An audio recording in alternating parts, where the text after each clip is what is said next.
अस्सलाम वालेकुम नाज़रीन, प्रोग्राम स्टूडियो वन के साथ मैं हूं आपका मेज़बान एहसन ज़िया।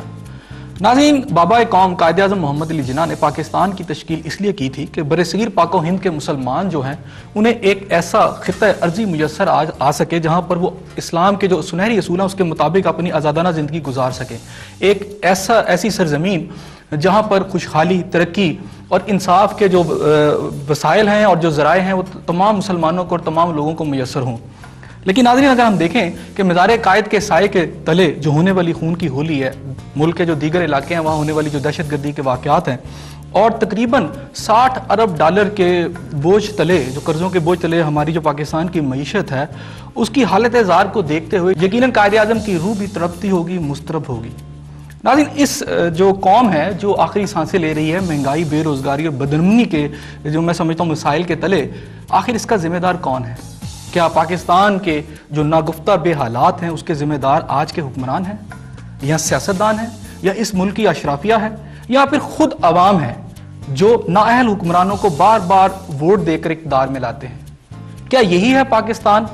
क्या ये वही पाकिस्तान है जिसके लिए कायदे आज़म ने कोशिशें की और जिसके लिए इलामा मोहम्मद इकबाल ने ख्वाब देखा? आज हम इस मौजू पर बात करेंगे कि पाकिस्तान के जो हालात हैं इसका ज़िम्मेदार कौन है, हमारे सियासतदानों का किरदार क्या है, हमारे सियासतदान और हमारी जो सियासी जमातें हैं जो एक दूसरे के साथ दस्तो गिरबां हैं वो क्यों ये सब कुछ कर रही हैं, पाकिस्तान के एक आम आदमी की हालत ज़ार क्यों बेहतर नहीं हो रही। इस मौजू पर आज बात करेंगे। मेरे साथ इस शरीक गुफ्तगू हैं आज इस मौजू पर बात करने के लिए मेरी पहली मेहमान है बेगम आबदा हुसैन साहबा, सीनियर रहनुमा पाकिस्तान पीपल्स पार्टी और एक ज़िरक सियासतदान है इस मुल्क की।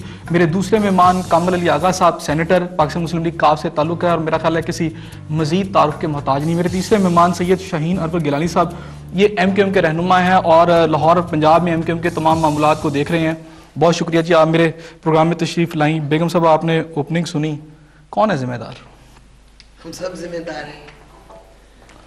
मैं समझती हूँ कि पाकिस्तान जिस वक़्त वजूद में आया है, आबादी हमारी उस वक़्त जो आज पाकिस्तान है 3.25 करोड़ थी। आज हमारी आबादी 18.25 करोड़ हो गई है और बहुत बड़ी रियासत बन गई है। छठी दुनिया की बड़ी रियासत है आबादी के हवाले से। इक़्तिसादी तौर पे हम पीछे रह गए हैं। दिफाई तकाज़े हमने ठीक ठाक पूरे किए हैं। वाहिद हम एटमी ताकत हैं इस्लामी दुनिया की। तो रिकॉर्ड हमारा मिक्स्ड है, कुछ सारे फेलियर्स नहीं, कुछ सक्सेसेस भी हुए हैं यकीनन। जो हमारा इंफ्रास्ट्रक्चर्स डेवलप हुए, नए शहर आबाद हुए, एक नया दारुल खिलाफा बना है, ये अपनी जगह। ये कि हम आधा पाकिस्तान गंवा बैठे, ये एक बहुत बड़ा सानिया था और चाहे हम उसको कितना भी भुलाने की कोशिश क्यों ना करें, वो बहरहाल है हमारी तारीख का हिस्सा।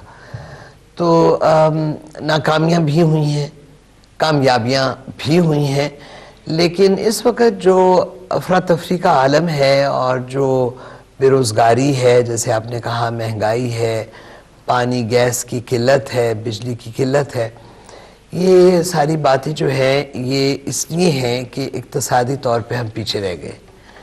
और मैं समझती हूँ कि अगर हम कमर बस्ता हों, आबादी का जो हमारा बढ़ने का रुझान है उस पर काबू पाएँ और मेहनत ज़्यादा करें और अपने माहौल को ज़्यादा मसावी बनाएं। हमारे यहाँ अभी भी औरतें जो हैं वो बहुत पीछे हैं और दुनिया की तरक्की याफ्ता रियासतें वही हैं जहाँ पे औरतें उतना ही काम करती हैं जितना कि मर्द। जबकि हमारे यहाँ औरतें काम करती हैं लेकिन उनको मौके अपने घर के बाहर बहुत कम मिलते हैं।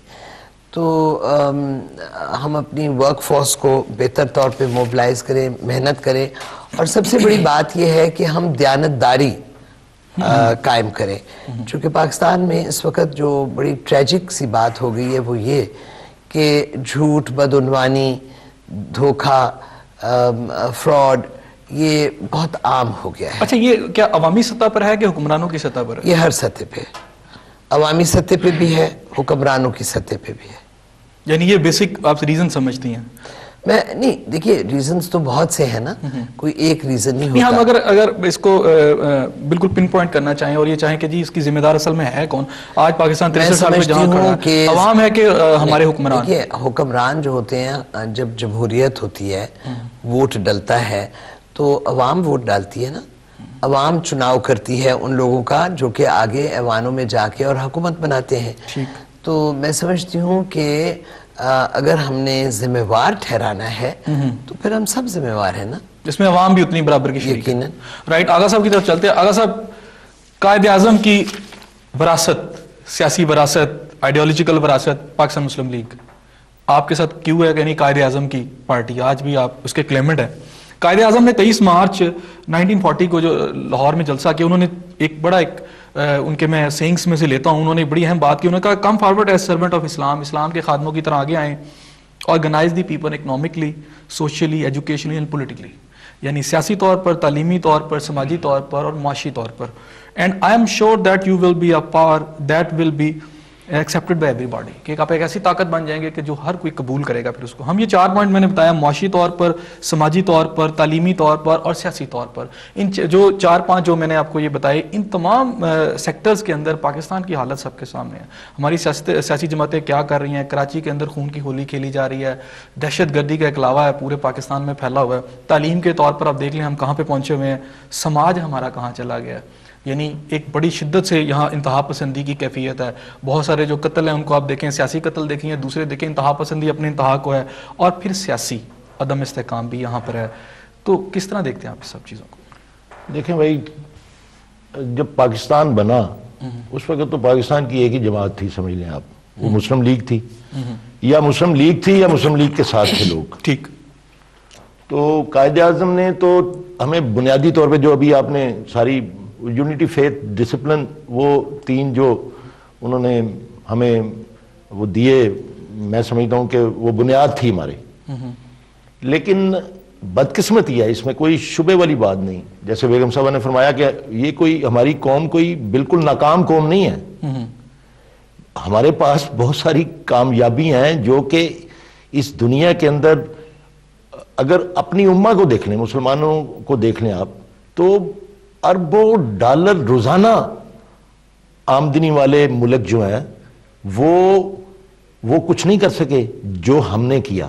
لیکن ہماری ناکامیاں حاوی کیوں ہو گئی ہیں ہماری کامیابیوں؟ دیکھیں، میں سمجھتا ہوں کہ لیڈرشپ جو تھی وہ قائد اعظم کی لیڈرشپ تھی، جن کی سپرٹ کی بنیاد کے اوپر آج ہمارے پاس کامیابیاں ہیں. اب ناکامیاں جو ہیں ہماری جولی کے اندر وہ ہماری اپنی کرتوتیں ہیں. ظاہر ہے ہم اگر ان کو ڈائیورٹ کرنے کی کوشش کریں گے تو وہ ہماری مزید ایک نالائکی ہوگی. اچھا صاحب، بعد میں آنے والے حکمران، اپنی لیڈرشپ کی بات کی، بعد میں آنے والے حکمران، خاص طور پر اس دور کے حکمران، وہ پھر آپ ان کے کردار کو کیسے دیکھتے ہیں؟ میں اس میں وہی والی ڈویژن ہے، اس میں کوئی پورا کریکٹر جو ہے وہ ناکامی والا کریکٹر نہیں تھا. آپ کسی کو بھی دیکھ لیں، اگر ہم بدترین مخالف رہے ہیں ذوالفقار علی بھٹو صاحب کے، لیکن ہم ان کی کامیابیوں کو مانتے ہیں.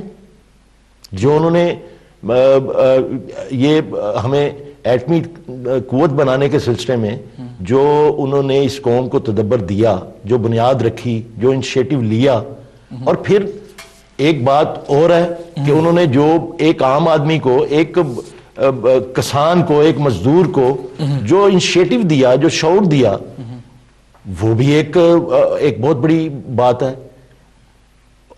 پورا